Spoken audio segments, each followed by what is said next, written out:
নমস্কার বন্ধুরা। ইন্ডিয়ান ব্যাংকে কর্মক্ষম পদে কর্মী নিয়োগ প্রতি মাসে মিলবে কিন্তু 15,000 টাকা। তো চলুন দেখে নেওয়া যাক আজকে একটা ইন্ডিয়ান ব্যাংক রিক্রুটমেন্টে বেরিয়েছে। এর সম্বন্ধে বিস্তারিত তথ্য কিন্তু আপনাদের সামনে দেখাবো। দেখতেই পাচ্ছেন বর্তমানে বেকারত্বের সমস্যা নিয়ে নাজেহাল দেশের সরকার। আর তার মধ্যেই রাষ্ট্রতাই জনপ্রিয় ইন্ডিয়ান ব্যাংকে কর্মখালির বিজ্ঞপ্তি প্রকাশিত হলো। ব্যাংকের চাকরির জন্য বহু চাকরি প্রস্তুতি নিয়ে থাকেন। তাদের জন্য এবার 1500 শূন্যপদে নিয়োগের সুযোগ থাকছে। কোন কোন যোগ্যতায় চাকরি প্রার্থীরা আবেদন জানাতে পারবেন, বয়স কত হতে হবে, কোন পদে নিয়োগ করা হচ্ছে, কিভাবে নিয়োগ করা হবে, আবেদন কিভাবে জানাতে হবে, সমস্ত গুরুত্বপূর্ণ তথ্য নিয়ে আজকের এই ভিডিওর মাধ্যমে আমি বিস্তারিত আলোচনা করব। তাই ভিডিওটা আপনারা যদি প্রথম থেকে শেষ পর্যন্ত না দেখে থাকেন তাহলে কিছু বুঝতে পারবেন না। তো প্রথমে আমরা যেটা আলোচনা করব সেটা হচ্ছে আমাদের পদের নাম। না, এখানে আমাদের পদ কি রয়েছে না, ব্যাংক অ্যাপ্রেন্টিস বা শিক্ষানবিশ। মোট শূন্যপদ রয়েছে কিন্তু এখানে 1500টি, অর্থাৎ অনেকগুলো কিন্তু এখানে শূন্যপদ রয়েছে। পশ্চিমবঙ্গ রাজ্যের মোট শূন্যপদের সংখ্যা 152টি। প্রশিক্ষণের সময়সীমা 1 বছর। অ্যাপ্রেন্টিস পদের বিশেষত্ব: বর্তমানে বিভিন্ন ব্যাংক বা সরকারি সংস্থায় অ্যাপ্রেন্টিস পদে কর্মী নিয়োগ চাহিদা বিপুল পরিমাণে বৃদ্ধি পেয়েছে। এই ক্ষেত্রে সরকারি সংস্থা থেকে দক্ষতা এবং প্রশিক্ষণ নিয়ে পরবর্তী সময়ে সরকারি কিংবা বেসরকারি সংস্থায় সরাসরি নিয়োগের সুযোগ পেয়ে থাকেন চাকরি প্রার্থীরা। পাশাপাশি প্রশিক্ষণ চলাকালীন নির্দিষ্ট পরিমাণ মাসিক স্টাইপেন্ড এবং প্রশিক্ষণের শেষে গুরুত্বপূর্ণ অভিজ্ঞতা সার্টিফিকেট কিন্তু পাওয়া যায়। তো শিক্ষাগত যোগ্যতা এর জন্য কী লাগবে?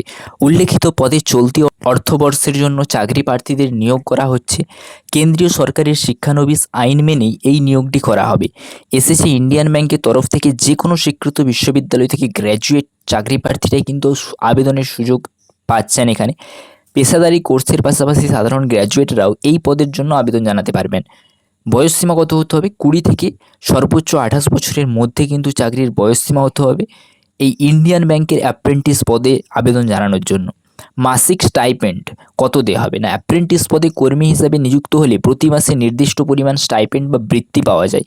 এই ক্ষেত্রে শহর অঞ্চলে নিযুক্ত কর্মীদের প্রতি মাসে দেওয়া হবে 15,000 টাকা এবং গ্রাম বা শহরতলিতে নিযুক্ত কর্মীদের পাশে 12,000 টাকা করে বৃদ্ধি দেওয়া হবে। নিয়োগ পদ্ধতি, অর্থাৎ এখানে আপনাদেরকে কিভাবে নিয়োগ করা হবে না, আবেদনকারী চাকরি প্রার্থীর মধ্যে থেকে লিখিত পরীক্ষা এবং স্থানীয় ভাষায় দক্ষতার পরীক্ষার উপর নির্ভর করে যোগ্য প্রার্থীদের বাছাই করা হবে।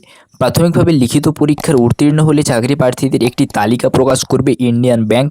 সেই তালিকা অনুসারে স্থানীয় ভাষার দক্ষতা পরীক্ষা দিতে হবে এবং তারপর সরাসরি ডকুমেন্ট ভেরিফিকেশনের মাধ্যমে যোগ্য কর্মীদের কিন্তু নিয়োগ করা হবে। আবেদন পদ্ধতি, অর্থাৎ এখানে কীভাবে আপনি আবেদন করতে পারবেন। ইন্ডিয়ান ব্যাংকের শিক্ষানবিশ পদে আবেদন জানানোর জন্য চাকরি প্রার্থীদের সবার প্রথমে 1961 সালের কেন্দ্রীয় সরকারের আইন মেনে আবেদন জানাতে হবে। এক্ষেত্রে কেন্দ্রীয় সরকারের অ্যাপ্রেন্টিস পোর্টালে গিয়ে অনলাইনে চাকরি পেয়েছিলেন নাম রেজিস্টার করতে হবে এবং তারপর প্রয়োজনীয় নথিপত্রগুলো ব্যাংকের অফিসিয়াল ওয়েবসাইটে গিয়ে জমা করতে হবে।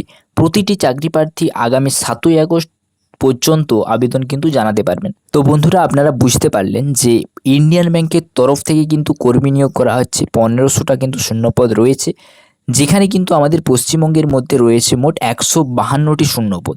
তো আপনি কিভাবে আবেদন করবেন বিস্তারিত এই ভিডিওর মাধ্যমে জানালাম। তো ভিডিওটা যদি ভালো লেগে থাকে অবশ্যই ভিডিওতে লাইক করবেন, চ্যানেলে নতুন হলে চ্যানেলটিকে সাবস্ক্রাইব করে রাখবেন পরবর্তীকালে এই ধরনের নতুন নতুন আপডেট সবার প্রথমে পাওয়ার জন্য। Thanks for watching SM education family. জয় হিন্দ।